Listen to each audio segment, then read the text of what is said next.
ये आकाशवाणी बंबई है। अगर धुंध छाई हुई हो तो आसपास खड़े हुए लोग भी कभी-कभी दिखाई नहीं देते और लोगों से घिरा हुआ होकर भी घनी धुंध में डूबा हुआ आदमी अपने आप को अकेला महसूस करता है। लेकिन धुंध क्या सिर्फ कोहरे को कहते हैं? कभी-कभी धुएं जैसी घनी सफेदी रिश्तों के बीच भी तो आ जाती है।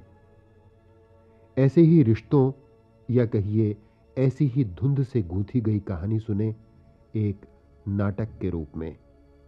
लेखक हैं उमेश दीक्षित, निर्देशक लोकेंद्र शर्मा और नाटक है धुंध में डूबे हुए।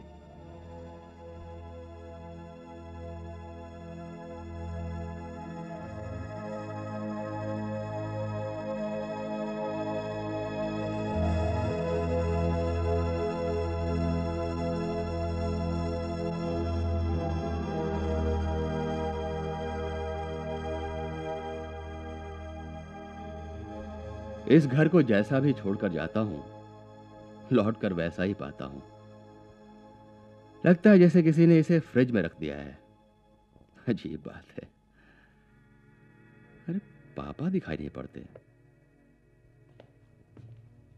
अच्छा, बेटी इधर ही आ रहे हैं। हेलो पापा। हेलो। क्यों, कैसे हैं आप? हम्म। आज तो इस घर में बड़ी शांति है। बात क्या है? तुम आ गए हो, अब शांति ढूंढे से भी न मिलेगी। कहो, कैसे आए?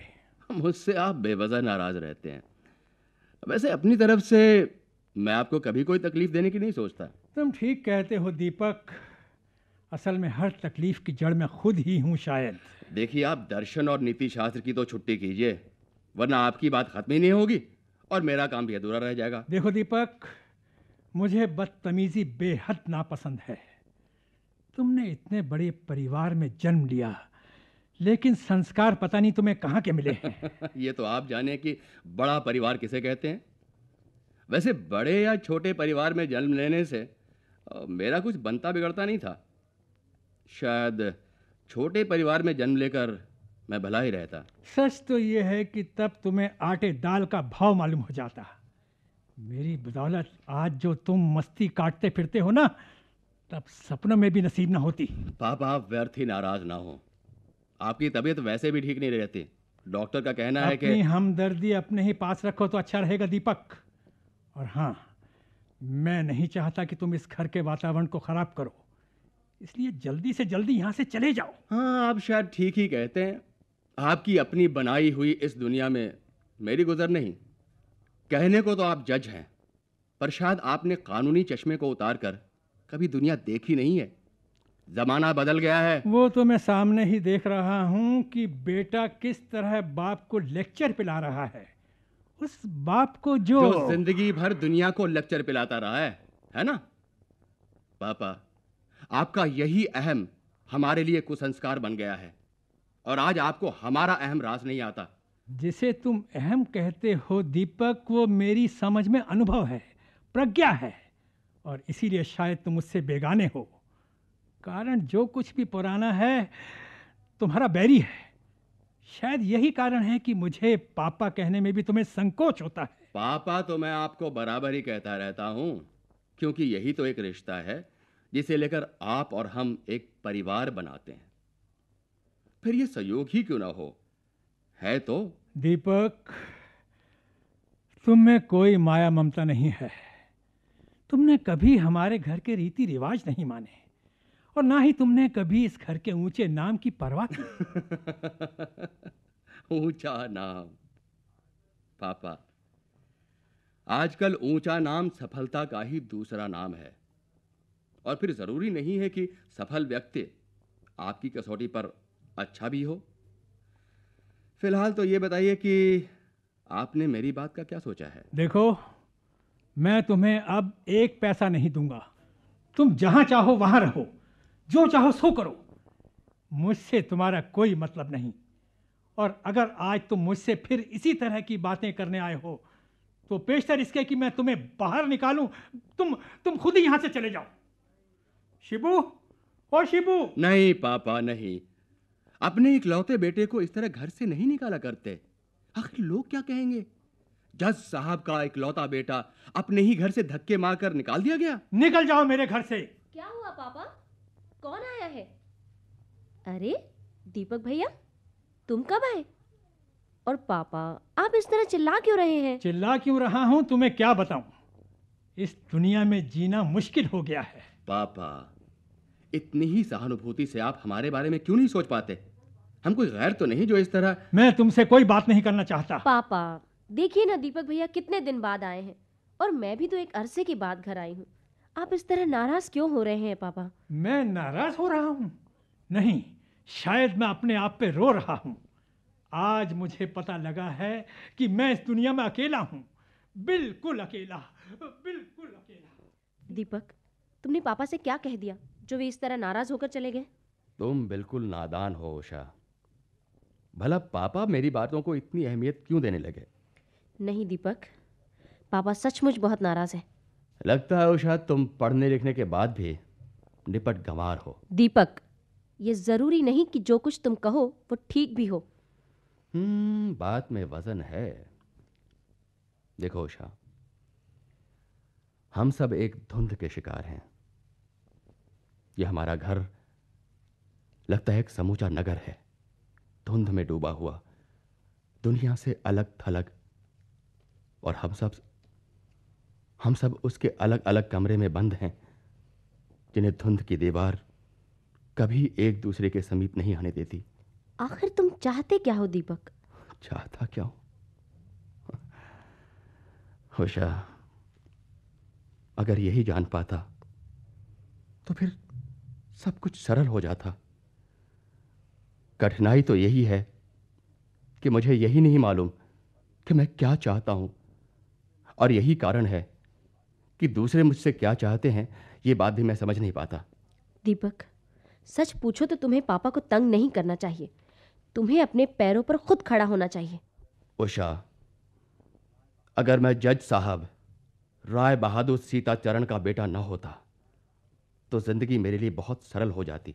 कुछ भी पढ़ लिख लेता, कहीं भी बाबू हो जाता, जैसे तैसे ये जिंदगी काट लेता। लेकिन क्या? राय बहादुर साहब का बेटा होने के कारण मुझे आराम के इतने साधन दिए गए कि मैं उन्हें जिंदगी का सामान समझ बैठा। और जो कुछ मुझे मिला उसे मैंने अपनी कमाई समझा, अपना अधिकार माना। बाहर जहां कहीं भी गया, जज साहब के बेटे का तमगा मेरे साथ गया। लेकिन किसी ने मुझे दीपक के रूप में नहीं जाना, जज साहब का बेटा ही समझा। दीपक, तुम बहुत भावुक हो, लेकिन कोरी भावुकता से तो जीवन नहीं चलता ना। तुम्हें अपने आप को एडजस्ट करना चाहिए। तुमने कितना एडजस्ट किया है उषा बहन? जब से होश संभाला है हम दोनों अलग अलग रहे हैं, पढ़े हॉस्टलों में रहकर, और बड़े हुए तो भी रास्ते अलग अलग ही रहे। पापा ने कितना चाहा कि तुम और लड़कियों की तरह घर बसाओ, लेकिन तुमने क्या किया? समाज सेवा का एक लबादा ओढ़कर तुम अपने अहम की तुष्टि के लिए पिछले 3-4 सालों से सारे देश में घूमती फिरे। हर किसी को अपना रास्ता चुनने का अधिकार है, समझे? और जहां तक घर बसाने की बात है, उसके लिए तो मैं यही कहूंगी कि निरी भावुकता में फंसकर आदमी को अपना लक्ष्य नहीं भूलना चाहिए। लक्ष्य नहीं भूलना चाहिए। शायद तुम भी मेरी तरह ही भटकी हुई हो। मैंने कहा था ना कि हम सब खुद अपने ही शिकार हैं और समझते हैं कि दुनिया हमें प्रताड़ित किए हुए है। सच पूछो तो जब तक हम में कुछ करने का आत्मविश्वास नहीं जागेगा, तब तक ये घनी धुंध नहीं छटेगी और हम राह टटोलते टटोलते अपने घर के दरवाजे पर ही दम तोड़ देंगे। खैर छोड़ो दीपक, वैसे तुमने आज आकर बड़ा अच्छा किया। मैं आज ही शाम को यहाँ से जा रही हूँ। वो सूखाग्रस्त इलाके में बड़ा काम पड़ा है, मेरा वहाँ जाना बहुत ज़रूरी है। मैं भी कहीं दूर जाना चाहता हूँ, क्योंकि मेरी नौकरी भी छूट गई है। क्या? तुमने उस फर्म की नौकरी भी छोड़ दी? अरे छोड़ दी या छूट गई, दोनों के माने एक ही है। आखिर वहां की नौकरी करके भी क्या करता, काम तो कुछ था नहीं। पापा के कारण ही वो लोग मुझे वहां रखे हुए थे, और इस उपकार का वजन ढोना मेरे बस का नहीं था। तो अब क्या करोगे? वही जो और लोग करते हैं, जिनके बाप समर्थ नहीं होते। क्या वे जिंदा नहीं रहते या सांस नहीं लेते? उषा, उषा, मुझे इस घर से नफरत है। यहां रहकर हमने प्यार नहीं पाया, किसी चीज से मोह करना नहीं सीखा, हर बात को सिर्फ तर्क से समझना सीखा है। यही कारण है कि मैं अपने आप को हर जगह मिसफिट पाता हूं।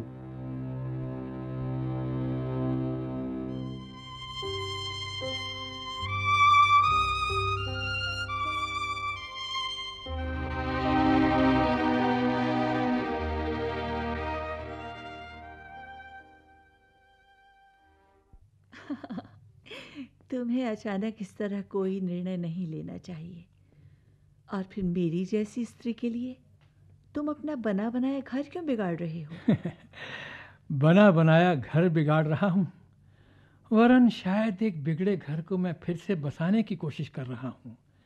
और फिर मेरा घर ही कहाँ है? ऐसे निराश नहीं होते।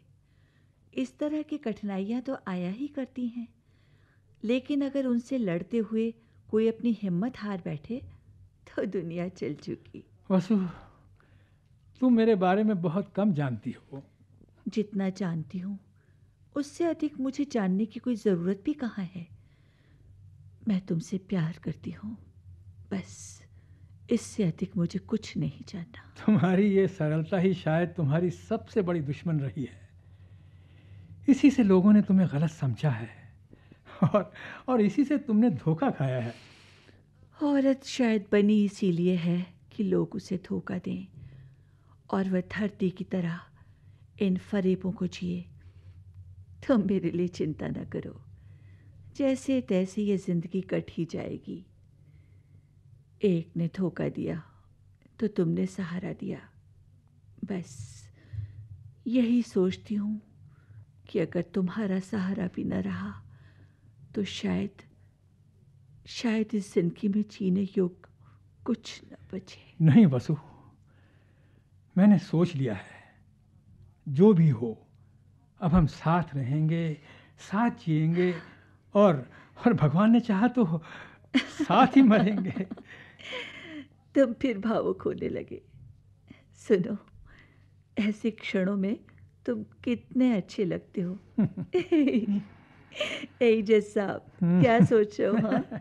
सोच रहा हूँ कि हम एक साथ ना जाने कितने आयामों में जीते हैं। अभी थोड़ी देर पहले घर में था, मेरी बेटी थी, मेरा बेटा था। उन अपनों के बीच में मैं अपने आप को निरा असहाय और बेगाना महसूस कर रहा था। और यहाँ तुम हो, जिससे मेरी जान पहचान कोई ख़ास पुरानी नहीं, लेकिन यहाँ मैं अपने आप को बहुत इजी पाता हूँ।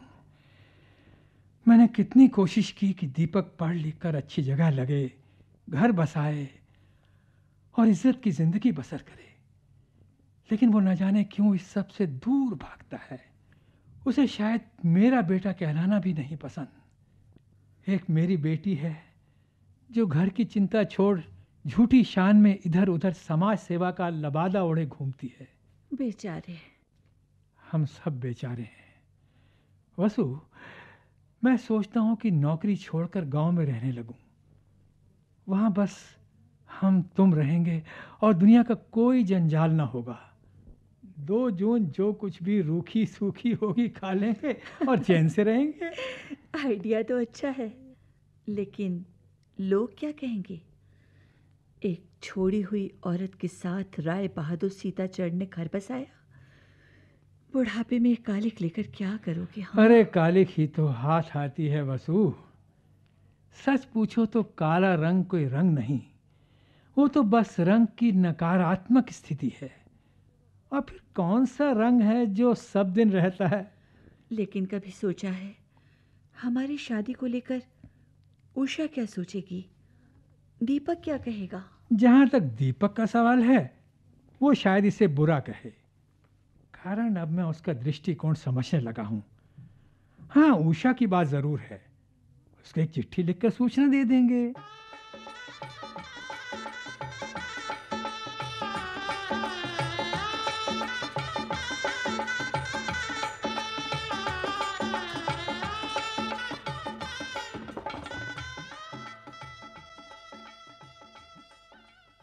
सुनते हो जी, उषा कल आ रही है। शायद हमारी शादी की खबर सुनकर उसने अपना प्रोग्राम बदल दिया है। पत्र से तो लगता है वो काफ़ी बदल गई है। अरे क्यों नहीं बदलेगी, आखिर बेटी किसकी है। हाँ, लेकिन मेरा मन तो बड़ा घबरा रहा है जी। न जाने अपने घर में मुझे देखकर वो क्या सोचे। विमाता का तो नाम ही बुरा होता है। मैं चाहे जितनी मीठी बन जाऊं, लेकिन दुनिया तो कहने से बाज नहीं आएगी ना। वसु, मैं नहीं समझता था कि तुम इतनी कमज़ोर हो। सच पूछो तो तुम्हारे सास को देखकर ही मैंने तुमसे ब्याह किया था। सोचा था जिंदगी की राह पर जहां मैं हिम्मत हारूंगा, तुम मुझे सहारा दोगी, किंतु नहीं नहीं, ऐसा तो कुछ नहीं। तुम व्यर्थ में ही ये सब सोचते हो। मैं तो सचमुच बहुत खुश हूँ। हाँ, कभी कभी ये ज़रूर सोचती हूँ कि मुझे अपनाकर तुम भी उतने ही खुश हो या नहीं। वसु, कैसी बातें करती हो। कभी कभी मुझे बहुत डर लगता है जी। मेरा भाग्य ही ऐसा है। सब जगह समझौते मुझे ही करने पड़ते हैं ना। तुम व्यर्थ ही इतनी भावुक हो रही हो। तुमसे ब्याह करके मैं सचमुच बहुत खुश हूँ। उषा कल आ रही है, कोशिश करो कि वो भी राह पर आए और उसे इस घर में कुछ भी अजनबी ना लगे। तुम तो जानती ही हो, दीपक के जाने के बाद उषा ही मेरी सब कुछ है।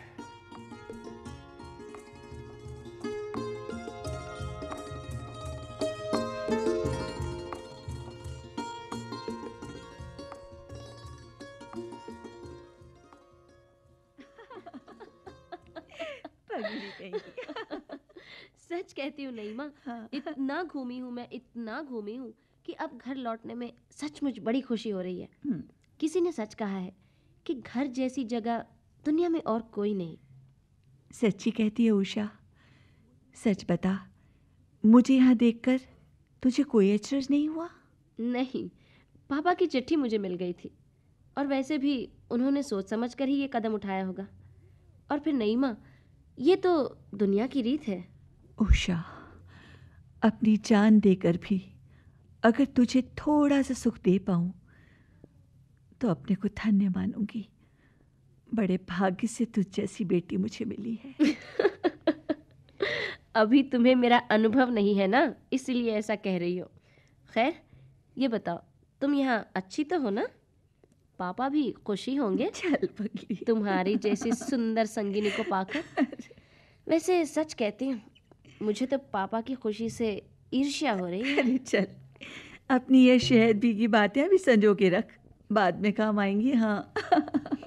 बड़ी घुल-मिल कर बातें हो रही हैं।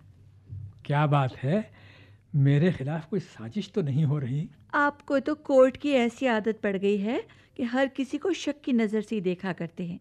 अरे, हम लोग तो बस यूं ही हंसी खुशी की बातें कर रहे थे, है ना उषा? चलो, ऐसे दिन तो आए इस घर में कि हंसी खुशी की बातें होने लगी। अच्छा, तुम बाप बेटी बातें करो, मैं चाय लेकर आती हूँ। उषा, तुम्हारे लौटने से हमें बड़ी खुशी हुई।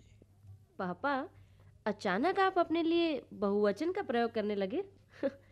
जब तक हम लोग थे तब तक तो ऐसा कभी नहीं हुआ। अरे वो तो यूं ही। अरे हाँ, मैं तो भूल ही गई। नई माँ जो घर में आ गई है, अब शायद आपको हम लोगों से उतनी शिकायतें नहीं रहेंगी। उषा, तुम्हें अपने पिता से इस तरह पेश नहीं आना चाहिए। तुम और दीपक तो मुझसे अलग ही रहते थे।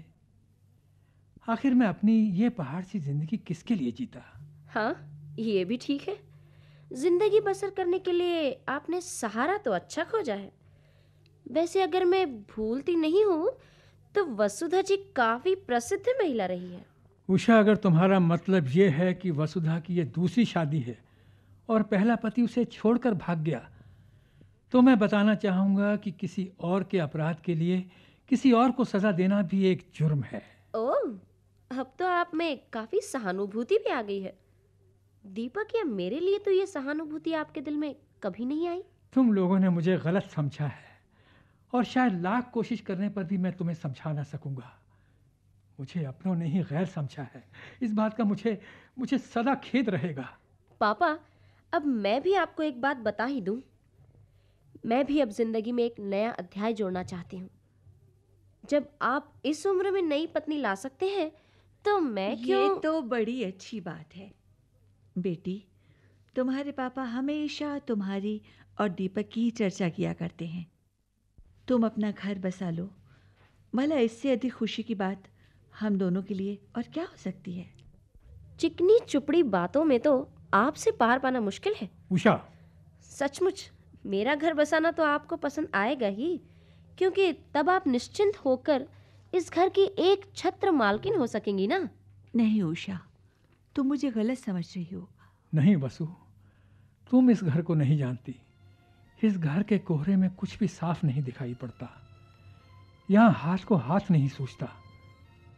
हम सब कोहरे में डूबे नगर के भटके हुए निवासी हैं। इसी में घुट घुट कर मर जाएं, यही हमारी नियति है। पर मैं इस घुटन में दम तोड़ने नहीं आई हूँ पापा। मैंने प्रभात से शादी करने का फैसला किया है। प्रभात? कौन प्रभात? आप उसे नहीं जानती और ना ही आपको जानने की जरूरत है। पापा, मैं उसे शाम को लेकर आऊंगी, पर मैं ये नहीं चाहती कि उस वक्त नई माँ सामने हो। अगर तुम नहीं चाहती तो मैं नहीं रहूंगी।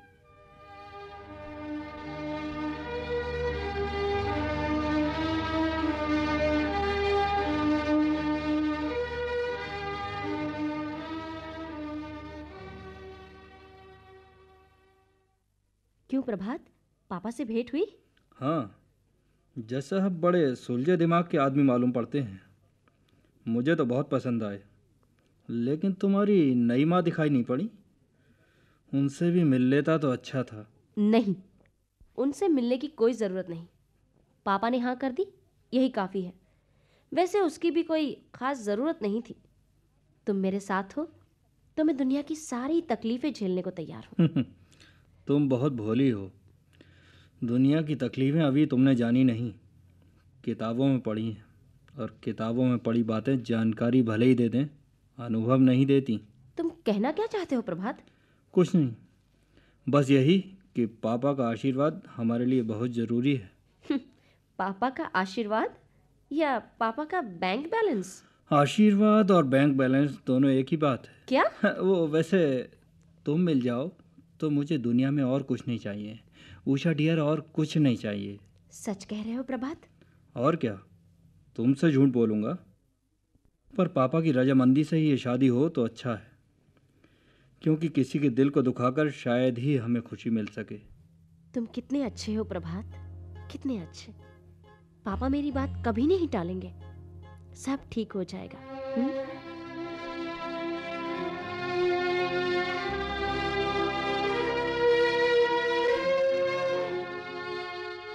उषा, प्रभात से मेरी भेंट हो चुकी है, लेकिन मैंने निश्चय किया है कि ये शादी नहीं होगी। नहीं होगी? क्यों नहीं होगी?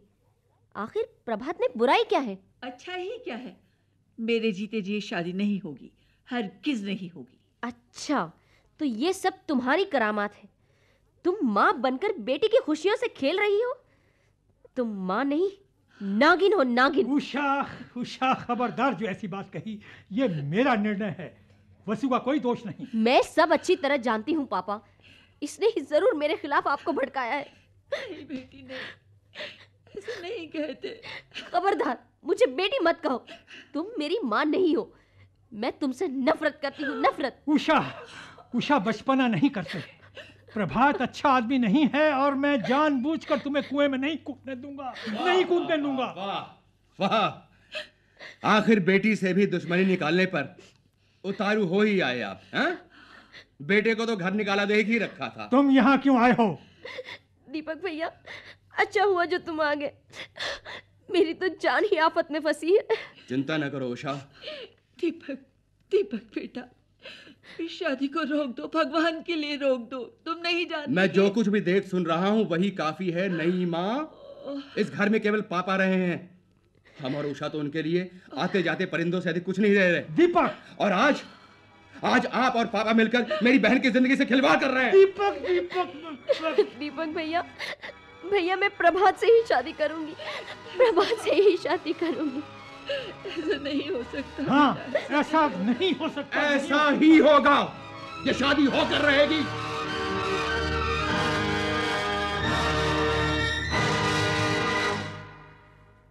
प्रभात, मैं तुम्हारे बिना जिंदा नहीं रह सकती। प्रभात, मैं मर जाऊंगी, सचमुच में मर जाऊंगी तुम्हारे बिना। क्या हुआ मेरी रानी, बोलो ना। क्या बताऊं प्रभात, नई माँ और पापा हमारी शादी नहीं चाहते। पापा तो मुझसे बड़े प्रसन्न थे, अचानक ये क्या हुआ? उषा, क्या बात है? अरे पापा नहीं, नई माँ मेरी दुश्मन है। उसने ही पापा का दिमाग खराब कर रखा है। वो नहीं चाहते कि हम खुशी से रह सके। ये नई माँ आखिर है कौन? ये देवी पहले भी एक बार विवाह रचा चुकी है। नाम है वसुधा और काम नागिन का। वसुधा? हाँ। ओ, वसुधा से पापा ने शादी की है। मेरा सारा किया कराया चौपट हो रहा है। क्या मतलब? कुछ नहीं, मेरी जिंदगी में अब जब खुशी का मौका आया तो कुछ करना ही होगा। प्रभात, कुछ भी करो प्रभात, मैं तुम्हारे बगैर नहीं रह सकती। कुछ करो। ये नई माँ हमारे बीच दीवार बनकर खड़ी हो गई है। प्रभात, कुछ चिंता ना करो उषा, चिंता ना करो। ये दीवार भी गिरा दी जाएगी।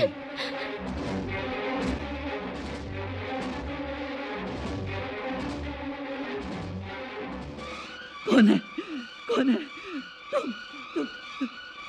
तुम यहाँ क्या कर रहे हो? तुम नीच राक्षस!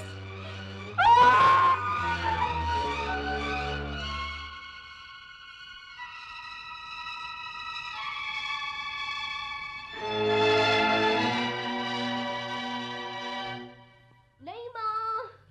क्या हुआ? नई माँ! वसु, वसु, क्या हुआ वसु? अरे खून, बेटे, खून! बात सुन। मेरी वसु, ये क्या हो गया? उषा, हाँ नई माँ। प्रभात से शादी मत नई माँ। करना बेटा, शादी। प्रभात, ये प्रभात से शादी मत करना। क्या कह रही है नई माँ? वसु, तुम्हें किसने मारा वसु? मैं उसका खून पी जाऊंगा।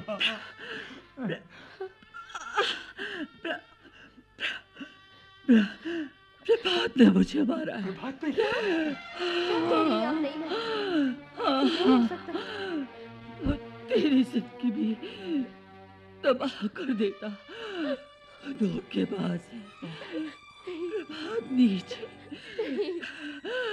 राक्षस है। वसु, वसु, बेटी देख, ध्यान से सुनना। हाँ नई माँ। बात सुन मेरी। प्रभात ही मेरा पहला पति था। नहीं नहीं नहीं माँ, नहीं, ये नहीं हो सकता, ये नहीं हो सकता नहीं माँ, ये नहीं हो सकता। ओ मेरी वसु। घर को जिंदा रहकर न संवार सकी, मर कर ही भला कर जाओ। चट सा तेरा बन जाएगा। वसु, नहीं माँ, नहीं। उषा बेटे, वसु, उषा बेटे, ऐसा मत कहो। जज साहब, वसु, मुझे माफ करना जज साहब। ओ वसु नहीं मेरी। मुझे माफ। ऐसा मत कहो। नहीं माँ। वसु, ओ वसु, वसु, वसुधा, वसु।